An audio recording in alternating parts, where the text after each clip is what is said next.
ઘટનું જ્ઞાન પણ જોઈએ ને ઘટ માટે કર્મ પણ જોઈએ, ક્રિયા પણ જોઈએ.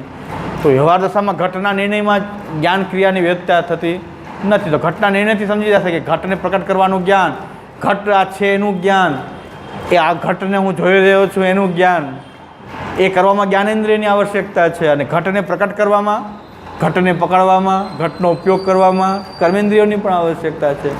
તો જ્ઞાનેન્દ્રિય કર્મેન્દ્રિયોની વ્યર્થતા થતી નથી. વ્યવહાર દશામાં તો એ છે જ.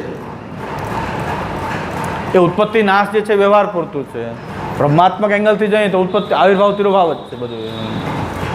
એટલે 135 સુધી આપણે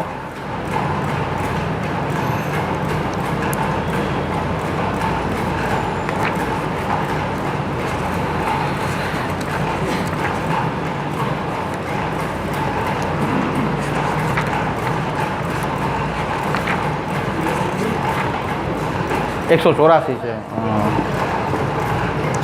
દ્રઢૈન ચરણન કેરો ભરોસો, દ્રઢૈન ચરણન શ્રી વલ્લભ